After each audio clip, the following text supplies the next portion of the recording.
So, mga ka-YT, samahan niyo ako ngayon sa aking vlog.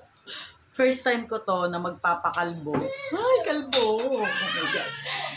So, ayun. Sabihin ko, kinakabahan ako eh.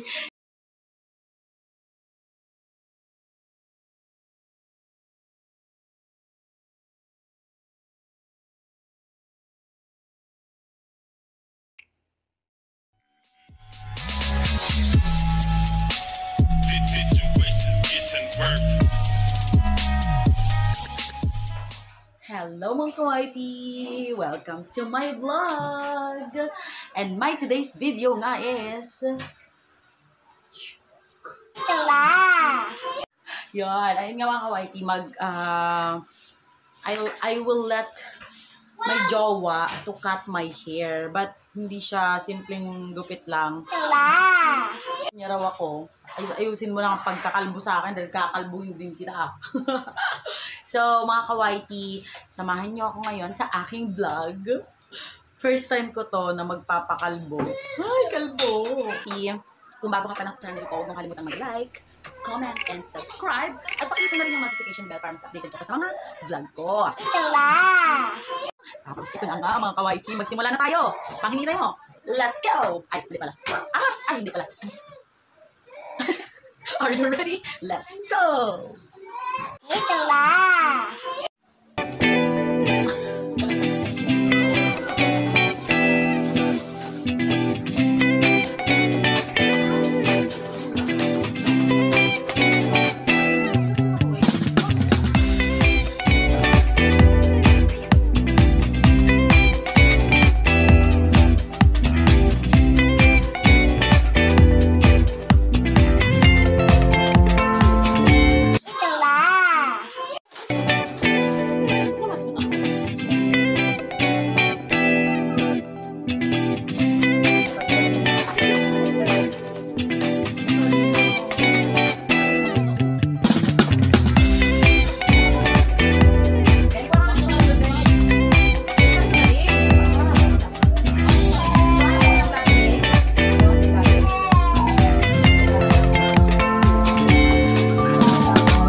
So, ayun nga mga kawaii. Yay! Charot. Okay naman siya. Siguro sa susunod na lang natin itutuloy yung kalahati bandang taas. Diba? Ito. Yan. Para medyo presko, tapos tipid sa shampoo. Tapos susunod yung kalahati naman. Ano lang muna, part 1. So, mga kawaii, dito na nagtatapos yung kwentong barbera natin ngayong linggo na ito. At kung bago ka pa nga lang sa channel ko, huwag mo naman kalimutang mag-like, comment, and subscribe.